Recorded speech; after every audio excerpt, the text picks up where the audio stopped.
بونسوار، كيفكن؟ ان شاء الله تكونوا بخير. اليوم بدنا نعمل فيديو جديد. عملنا امبارح فيديو اللي هو مزيل العرق بشمع النحل والمسك. اليوم بدنا نعمل مزيل عرق كمان بس بطريقة تانية. رح نستعمل له اكيد زيت جوز الهند والفازلين الطبيعي. بس قبل ما بلش الفيديو بليز ما تنسوا تعملوا لايك وسبسكرايب وشير تيوصلكم كل شي جديد عم نزله. وهلا بدنا نبلش بالمكونات. نحن بحاجة لنعمل يعني مزيل العرق الطبيعي. نحن بحاجة زيت جوز الهند الجامد اكيد. بحاجة كمان لفازلين طبيعي. أنا بفضل الفازلين الطبيعي صراحة اللي معمول بالبيت، كل مكوناته تكون طبيعية. بحاجة كمان نشا شبة أو شبة تجي مطحونة لونها بيضة. بحاجة كمان لبيكربونات الصودا، زيت شجرة الشاي كمادة حافظة، زيت الياسمين، زيت عطري، وبدي احط له انا كمان لون المايكا هيدا. وهيدا كل شي. يلا خلينا نبلش. هلا اول شي بدي اخد زيت جوز الهند، بدي اخد منه ملعقتين كبار.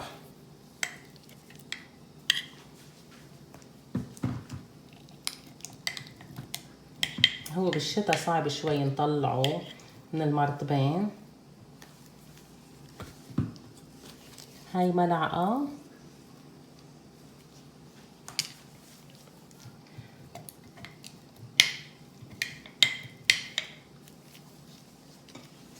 هاي ملعقة تانية.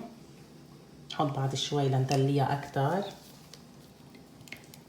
لكن بدي ملعقتين كبار، ملعقة طاولة أو ملعقة طعام من زيت جوز الهند. بدي احطهم أكيد على شمعة أو بدي أعمل لهم حمام مريم. بس قبل بدي ضيف لهم ملعقة فازلين، ملعقة كبيرة من الفازلين.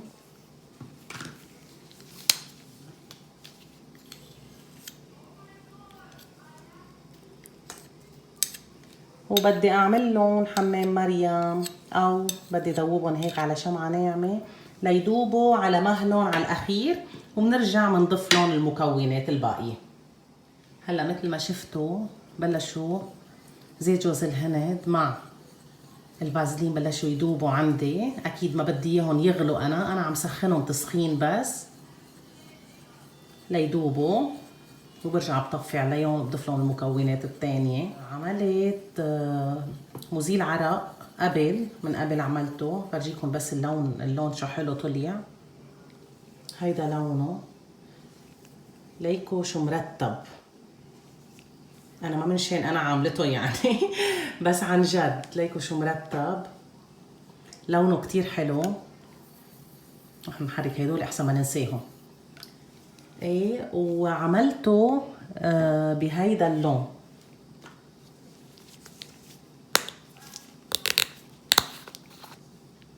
هيدا اللون بقى طلع عندي هيك كتير لونه طلع حلو.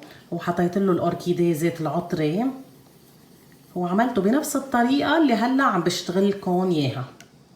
بس افرجيكم كيف شفتوا لونه كتير حلو بعقد. هلا عم بعملكم هلا نفس الطريقه تتشوفوا قد ايه سهل.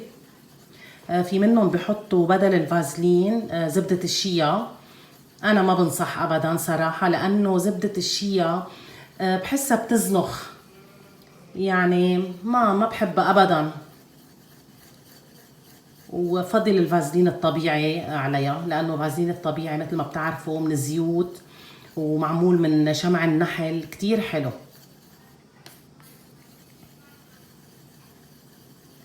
وهلا بتشوفوا انه المكونات اللي حنحطها معه الشبة والبيكربونات الصودا والنشا انه حطينا كمية قليلة لانه ما بدنا اكتر من هيك. انتبهوا ما تحطوا كميات كبيرة، في منهم بحطوا 3 ملاعق نشا وملعقة بيكربونات الصودا، ما بدها هالقد لأنه ما رح يزبط أول شي، ورح يطلع معكم مثل العجينة ورح يطلع قاسي كتير كتير. فاتبعوا هيدي الطريقة وشوفوا كيف بيطلع معنا، وإن شاء الله بينجح معكم من أول مرة.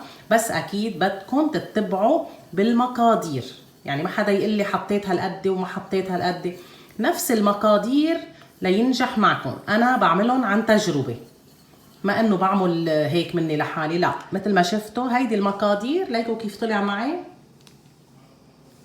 كتير حلو طلع. اوكي هلا ديبه على الاخير، بدي طفي الشمعة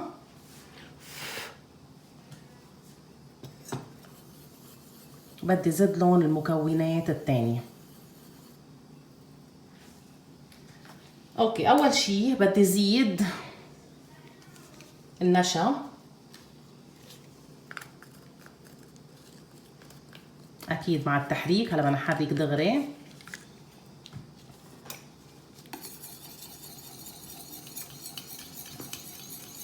النشا دغري ديب عندي.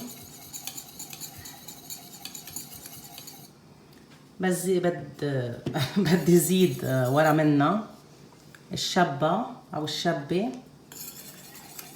هيدي الشبة تعتبر كمان مفيدة كتير لإزالة العرق، وفيكم ما تستعملوها، فيكم تستغنوا عنها، تحطوا بيكربونات الصودا مع النشا. وهيدي بيكربونات الصودا. اكيد كل ما نحط مكون دغري بدكم تذوبوا، والنار لازم تكون مطفية. هلا مثل ما شفتوا تجانست كل المكونات عندي. هلا هو لونه حلو طالع، بس انا بدي احط له مايكا لنشوف هيدا اللون اللي عطاني اياه الفازلين مع زيت جوز الهند. اذا حطينا له لون الفوشيا بدي اشوف كيف بيطلع لونه. انا بحب خلط الوان، يعني اخلط لون مع لون يطلع لي لون تاني. اوكي حنحط هيدا، استعمل الخشبة من الميلة التانية. ونرجع نخلط. ليكوا اللون شو حلو طلع.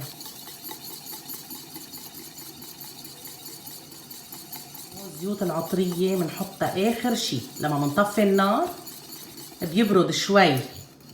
اي شي اي منتج عندي بدي احط له زيت عطري، لما بيبرد ننطر شي 3 دقايق ليصير هيك دافي، منه سخن كتير، وبنرجع بنحط الزيت العطري.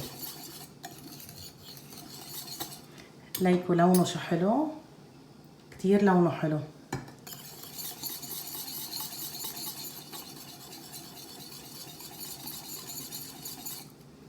اوكي انا حانطر عليه 3 دقايق وبرجع لكم. وهلا من بعد ما برد عندي تركته 3 دقايق انا بس، مش اكتر. بدي ضيف له 10 قطرات من زيت شجرة الشاي اللي هي رح نستعملها كمادة حافظة.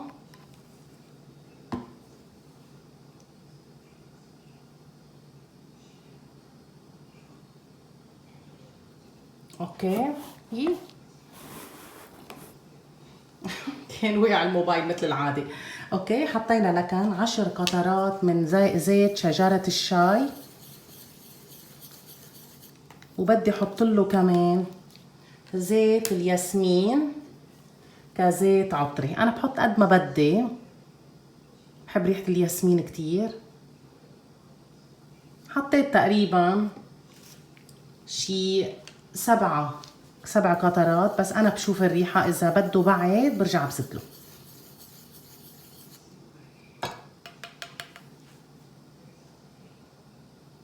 ايه بده بعد، لانه انا بحب ريحة الديودورون قوية شوي، زيت العطري فيها يكون قوي. وهيدا ياسمين كتير حلو.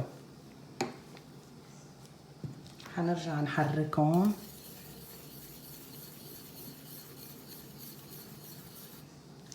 وهلا بدنا نسكبهم بالمرتين، هيك بكون صار جاهز عنا.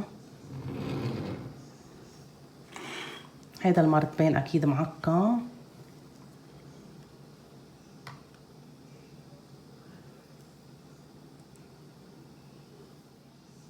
وهيك بكون صار جاهز عنا، بدنا ننطره ليبرد اكيد،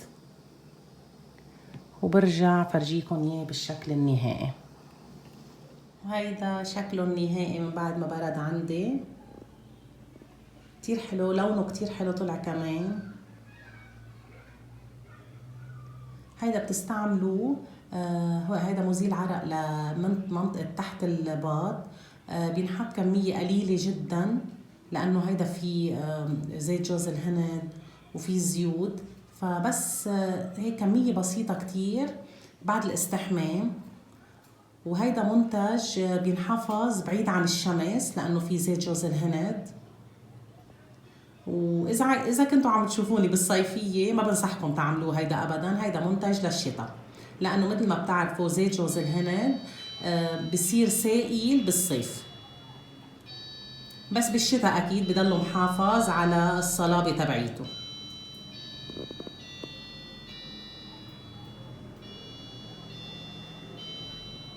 اذا حبيتوا الفيديو بليز ما تنسوا تعملوا لايك وسبسكرايب تيوصلكم كل شي جديد.